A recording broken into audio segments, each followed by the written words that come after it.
kita adalah bait Allah. Rumah bicara tempat di mana kita tinggal. Nah, rumah Allah atau bait Allah adalah tempat di mana roh Allah berada. 1 Korintus 3 ayat 16 berkata gini, "Tidak tahukah kamu bahwa kamu adalah bait Allah dan bahwa roh Allah diam di dalam kamu?" Amazing, bahwa roh Allah yang besar, roh Allah yang hidup itu diam di dalam kita. Kita adalah bait Allah karena roh Allah diam di dalam kita. Saya ingin setiap kita mulai membangkitkan kesadaran akan kehadiran Allah dalam hidup kita. Seringkali kita melupakan kehadiran rohnya yang hidup di dalam batin kita. Kalau Anda di USG, ultrasound atau di CT scan, dokter gak akan bisa mengatakan di mana letak hati yang dikatakan dalam firman Tuhan. Hati saya. Hati itu di mana? Apakah liver? Ataukah jantung? Secara medis itu nggak bisa dilihat. Saya percaya hati yang ditulis dalam firman Tuhan merupakan sebuah bejana dari sorga yang diberikan Tuhan di dalam setiap manusia untuk menjadi kediaman rohnya di dalam kita. Dikatakan dalam Efesus 2 ayat 22, di dalam Dia kamu juga turut dibangun menjadi tempat kediaman Allah di dalam roh. Hati kita itu nggak bisa dilihat secara kasat mata, tetapi di dalam roh. Bahwa ada hati yang membuat kita merasa sedih, bahagia, gembira, emosi, dan semuanya ada di situ. Dan secara medis itu nggak bisa dicari.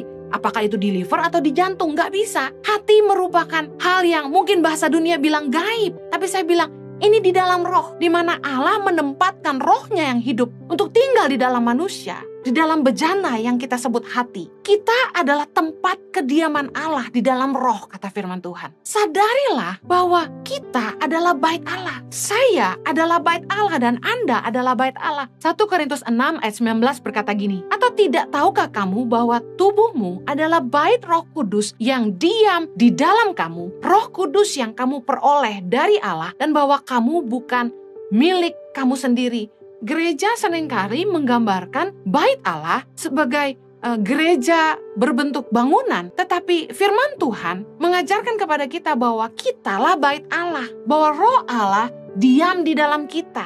Rumah Heni adalah tempat di mana Heni tinggal. Rumah Allah atau bait Allah adalah tempat di mana roh Allah berada. Dan luar biasa bahwa kitalah bait Allah. Di mana rohnya diam di dalam kita. 2 Timotius 1 ayat 14 berkata, "Peliharalah harta yang indah yang telah dipercayakannya kepada kita oleh Roh Kudus yang diam di dalam kita." Kalau Anda dipercayakan sebuah harta, saya percaya kalau Anda sadar bahwa harta yang Anda simpan itu merupakan sesuatu yang sangat bernilai, sangat berharga, yang dipercayakan Tuhan kepada kita. Bayangkan, dipercayakan oleh Tuhan sendiri kepada kita, yaitu oleh Roh Kudus yang diam di dalam kita, kata firman Tuhan. Kita pasti akan jaga baik-baik supaya roh Allah betah tinggal di hati kita. Makanya Raja Daud pernah berdoa, meminta kepada Tuhan, "Jangan ambil rohmu daripadaku." Karena Raja Daud sangat menyadari betapa berharganya kehadiran roh Allah di dalam dirinya.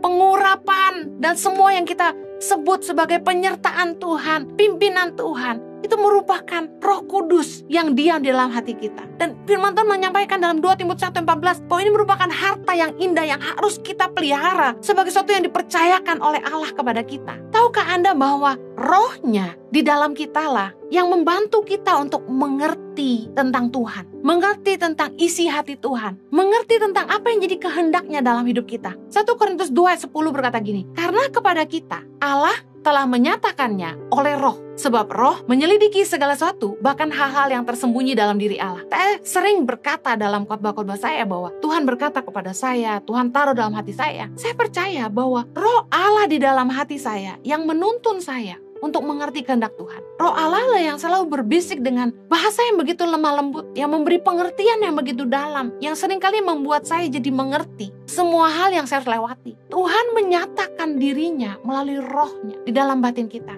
Sadarilah kehadiran rohnya dalam hatimu, sehingga kapan saja Anda bisa berbicara, berbincang-bincang dengan Tuhan. Karena ada rohnya di dalam batin kita, yang bisa mengajar kita, menuntun kita, dan membuat kita mengerti.